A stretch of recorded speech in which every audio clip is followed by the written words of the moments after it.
اگر مدت هاست تلاش میکنی و بازم به اهدافت نمیرسی، اگر جا زدی، اگر خسته شدی، تا آخرشو گوش کن، چون راه نجاتت فقط چیزیه که میخوام یه مسئله مهمی بهت بگم دوست من.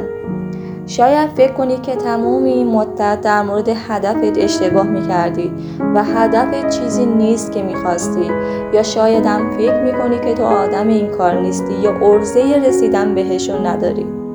اما دوست من، اگر مدت هاست داری تلاش میکنی و هنوز به نتیجه‌ای که میخواستی نرسیدی، نحوه تلاش کردن تو عوض کن، نه هدفت رو.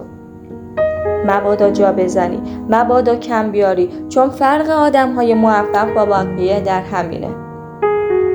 آدم‌های موفق جا نمیزنن حتی وقتی خستن، آدم‌های موفق جا نمیزنن حتی وقتی تلاششون بی نتیجه است، حتی وقتی عصبانیان، حتی وقتی مریضن، اونا کم نمیارن، چون به خودشون قول دادن و اصلی ترین راز موفقیت در حیطه اینه که جا نزنی، اینه که کم نیاری، که ادامه بدی با وجود خستگی، با وجود ناامیدی، با وجود سختی. اونا کاری که باید انجام بدن و انجام میدن و اینه که اونا رو از بقیه متفاوت میکنه. اگر عادتهای کوچیکت متفاوت از بقیه باشه، اگر طرز فکرت متفاوت از بقیه باشه، اگر زندگی روزمرت متفاوت از بقیه باشه، طولی نمیکشه که زندگیت متفاوت از بقیه میشه.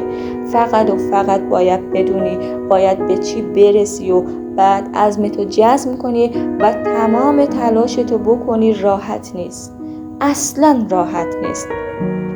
رو راست بهت بگم آسون نیست و قرار سختی بکشی، اما تنها راه موفقیت همینه.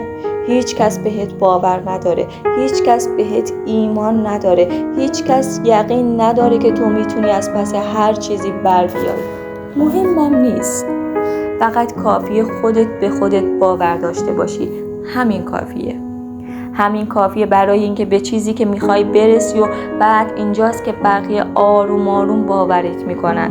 اینجاست که میان ازت میپرسن چطور این کار کردی؟ چطور به هدفت و به چیزهایی که میخواستی رسیدی؟